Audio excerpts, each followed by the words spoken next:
Hi guys, and welcome back to my channel. My name is Bhooki. If you're new here, hi, hello, and if you're old, welcome back.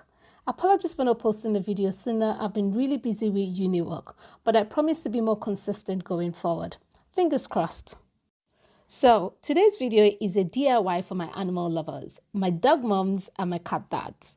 You're going to learn how to make your very own dog collars. Now, this tutorial is going to be in 3 parts. Yes, there will be 3 separate videos. This is because there are different ways to make a dog collar, and I don't want this video to be too long. I want you guys to be able to decide which method works best for you and be able to combine some elements of each method. So without wasting your time, let's get to it.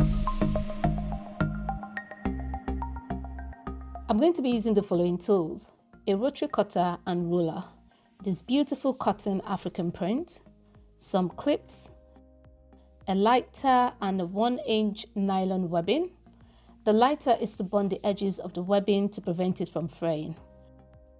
A tailor's chuck, a 25mm tri-glide, 25mm quick release buckle, and a 25mm D-ring. To begin, I'm going to cut out the desired length of my dog collar. So I'm going to take my nylon webbing, measure 26 inches, and then cut it out. For the fabric, I'm going to measure 28 inches for the length and 3 inches for the width. The width has to be double the size of the webbing. The webbing is 1 inch wide, so the fabric is 2 inches wide plus ½ inch sewing allowance on both sides, making it 3 inches wide. The fabric also needs to be at least 1 inch longer than the webbing. So the webbing is going to go in between the fabric, just like so. On a side note, this collar is for a medium-sized dog, such as an Australian Shepherd, a Dalmatian, or a standard poodle. This collar is also adjustable. Next, I'm going to fold my fabric in half, right sides facing each other. Then I'm going to secure it with some clips. You can use pins if you want.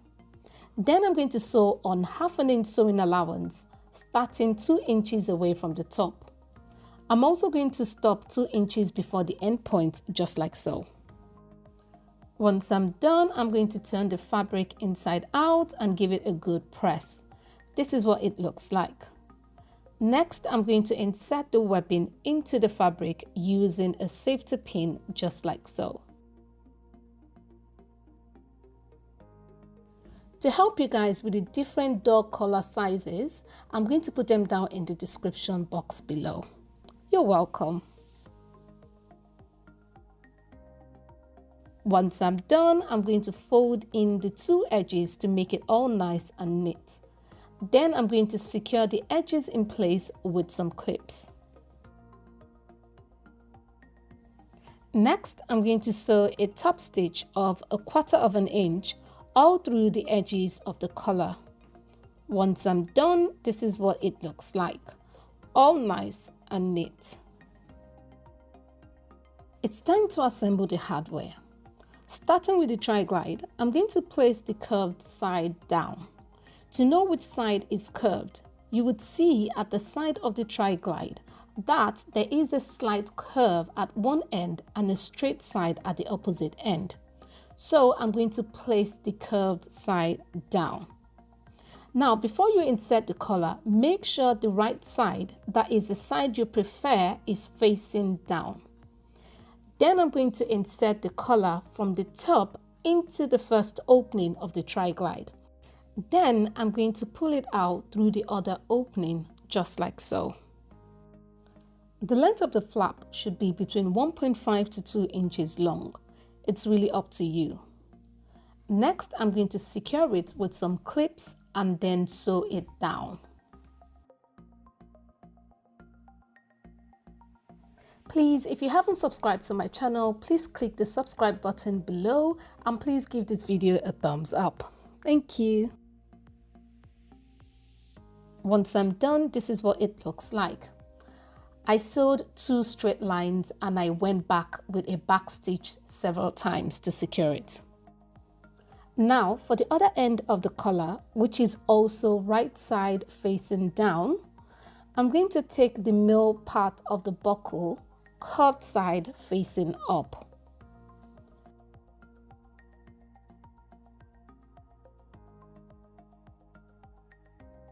I'm going to insert the collar from the bottom into the first opening that is furthest away towards the left, and then insert it into the next opening.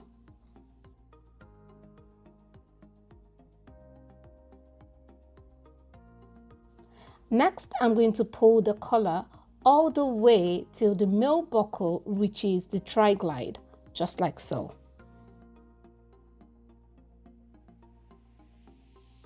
Next, I'm going to take the end of the collar and feed it back into the tri-glide, just like so. As you can see, I'm holding the tri-glide right side up.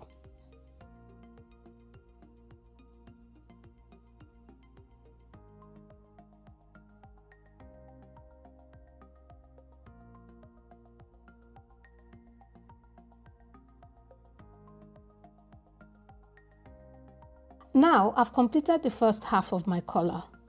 To complete the second half, I'm going to place the collar right sides up and insert the D-ring. The cuffed part of the D-ring needs to be facing up.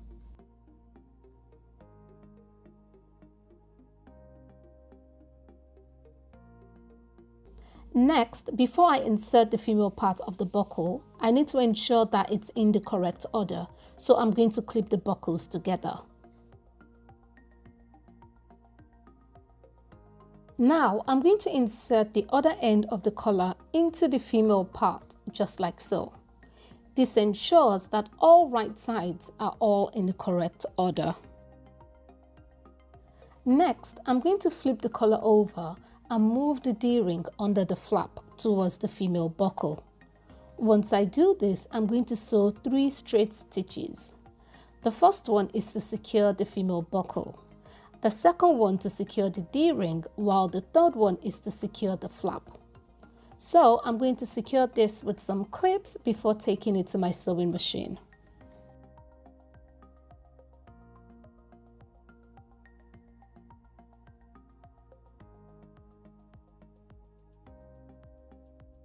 Once I'm done, this is what it looks like. We have a finished adjustable dog collar. If you practice a few times, I'm sure you'd get it. I hope you guys have enjoyed watching this video. If you did, please give me a thumbs up, and please do not forget to subscribe and turn on the notification bell. If you have any questions, please put them down in the comment section below and I'll try and get back to you as soon as I can.